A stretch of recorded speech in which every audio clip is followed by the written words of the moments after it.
Welcome back to Faces of Parkinson's. I'm your host, Robert Cochran. We're going to continue with part two of my conversation with Craig and Margot from the Naples Players, and we're going to talk about an important study by Northwestern and Second City about the effect of improvisation on Parkinson's. I can see all those things, and this matches much of the experience that I've had too, not with as much time, but both in you're familiar with the Northwestern Second City study that they did a couple years back, right? Yes, Dr. Danny Bega. There you go, Dr. Danny Bega. Go ahead. I was just going to say, I did a podcast with Lisa Bain, who was involved in that program at Second City. Oh, great. I'll have to look that up. I will, in fact, link that to this to make sure people get that, because that's good information. I think that validation, I know for me, was what got me into the PhD program at UNLV. Took it from an interest. This is something I kind of had hoped in my own background and work I'd done with Boys of Summer with my dad, saying this is valuable. I know it is on an individual level, but wait, could this have broader reach? So that's I know my whole thing is trying to expand this.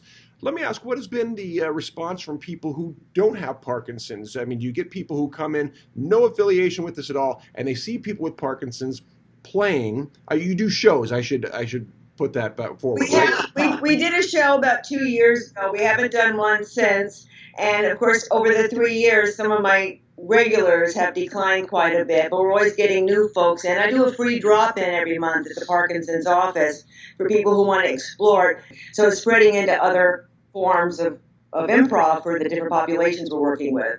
And I would say here at the theater, the biggest response from folks who do not have Parkinson's, but it seems like the disease or memory loss has affected so many people. Almost everyone has some story or another about Parkinson's or a memory loss where either them themselves, their family members, or a friend or a family member of a friend has been affected. And so they all have the same reaction, where they're all jealous of the fact that these folks have not only had this great time together, they've been laughing together, they come out laughing, they go in laughing, and oftentimes they're going out to lunch together, right. They're coming into the theater together, they're renting out entire rows of our shows together, going to our shows, and it's so wonderful to see them have an increased social life because of this as well. Yeah, I was going to mention, I also teach mindfulness in the class, and mindfulness exercises and meditation,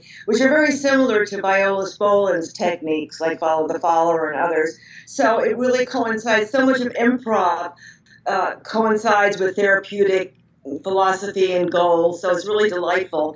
And Craig and I have been going into the community and going to places where there's more dementia, Alzheimer's, skilled nursing, assisted living, and bringing it to people so they can see the benefits themselves. That's fantastic. Yeah, I was going to say, it seems like sometimes scientifically it helps to minimize, but then once you minimize, all of a sudden you go, this could expand. And in fact, that's when a lot of my research has been. I'm having other students who have no interest or background necessarily in Parkinson's look at what I'm doing, saying, well, could that work for MS? Could that work for these other populations? And I go, absolutely.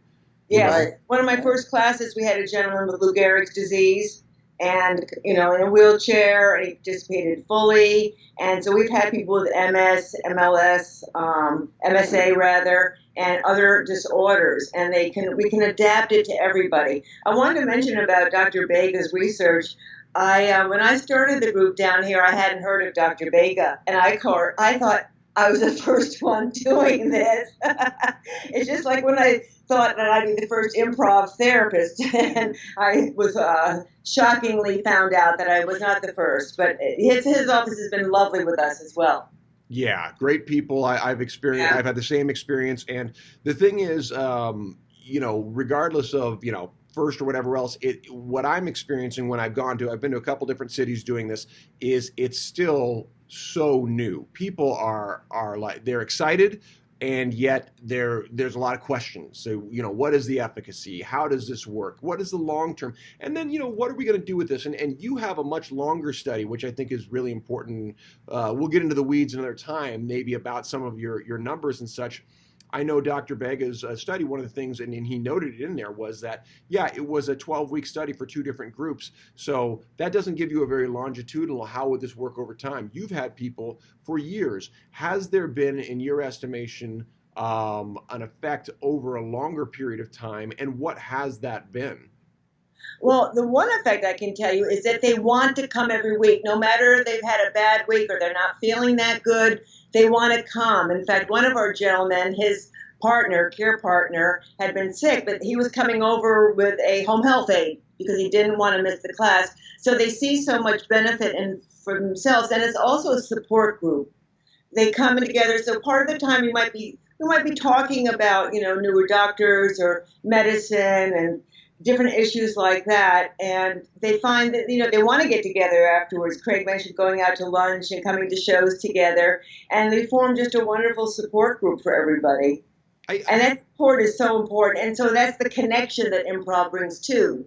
You start feeling intimate with people. That's certainly one of the hypotheses I have with that too. And by the way, Craig, jump in whenever you like. I don't want to feel like this is open for all of us.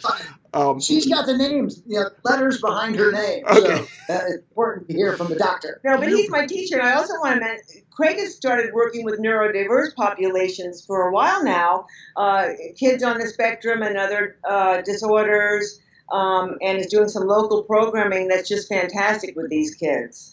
Yeah, and that comes from my own experience with my kids and their sensory processing disorder, and going to occupational therapists with them, looking at things that the occupational therapists are doing. And then the same thing, my stepmom goes into memory care, and it was absolutely a perfect fit for us to then start going into many of the facilities around town and start helping the care partners and their ability to communicate with their loved ones who have the memory loss. But it's funny, you get the comment, improv. Well, if you're making it up, why do you need classes? Yeah, there are. I mean, I'm sure you have your FAQ type of things to deal with those exact deals, because most people think improv's either you're witty and can do it or you can't, right? It's a very binary, as opposed to, hey, wait, you're naturally improvising, just by having this conversation. Did you realize that? Oh my gosh.